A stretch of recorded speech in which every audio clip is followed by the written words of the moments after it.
When we're advocating, it's important to know which door to knock on. As a student, it's really tempting to go to Centennial College every time and say, "Why is this happening?" and we demand change. But is that the right door to knock on? Sometimes, yes. And other times, not exactly. So let's find out what's behind the other doors.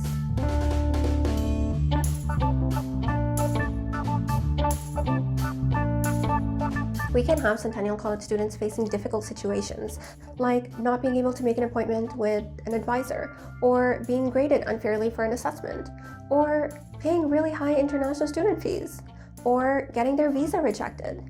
While all of these situations impact the Centennial College student, they all need to be advocated for in a different way. At CCSAI, our first responsibility is to advocate for students at the local level. That means at Centennial College. It could be advocating for an individual student, like a student who got graded unfairly for an exam, or advocating for students in general, like asking for more success advisors to be hired to support students. But as we saw in the last video, not all issues are Centennial College level issues. Sometimes we need to go bigger. Colleges are regulated at the provincial level. Centennial College was the first college in the province of Ontario, and CCSAI was the first student association. So we have a responsibility and the potential to be advocating at the provincial level. But we can't do it alone. We need to do it with other student associations. This is where things get controversial. Let's see if we can keep up with all of the characters in the story. I'll start with the facts and then talk a little bit about my own personal experience. Currently, CSA, College Student Alliance, is the only group dedicated to advocating for college students across Ontario. Student associations would pay to be a member of CSA, and CSA was their voice at the provincial level to advocate for things like accessible and quality education.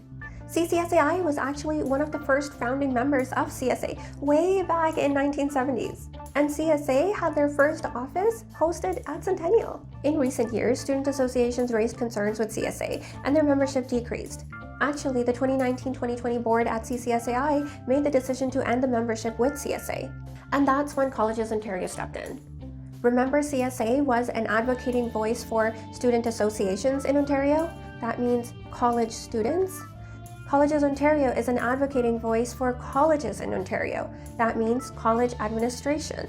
That's an important difference to remember. So Colleges Ontario helped facilitate conversations with the student associations, and a consultant wrote a report about what's happened so far and recommendations for student associations. One thing everybody agrees on: students need advocacy at the provincial level. But here's where the controversy is. Some believe that an entirely new organization should be set up, while others support reforming the existing CSA. So what's my take on it? I'm in the second group. While I can't deny that student associations in the past were experiencing challenges, CSA's recent activities have been very promising. There's a strike happening in Ontario colleges, and the most comprehensive information I was able to find was from CSA Media. They've also launched a podcast in the last several months that's a great resource for student leaders. Regardless of my experience, the CCSAI board is going to have to figure out how advocacy is going to work at the provincial level, because students need and deserve that dedication of advocacy. If you stick around with me for another 20 seconds, I want to show you what's behind the last door. That's advocating at the federal level. CASA, Canadian Alliance of Student Associations, is a federal group representing colleges and universities. CCSAI is on an observer status with them. Some issues, like immigration, are handled at the federal level. So after CCSAI is done figuring out how to advocate at the provincial level, we're going to have to figure out the federal level. In this episode, I mentioned there's a strike happening in Ontario colleges. What's that about, and how does it impact you as a student? Find out in the next episode. Hey, if this video helped you learn something, consider voting on March 9 and 10. I want to bring action to this topic. Thanks for watching. Bye!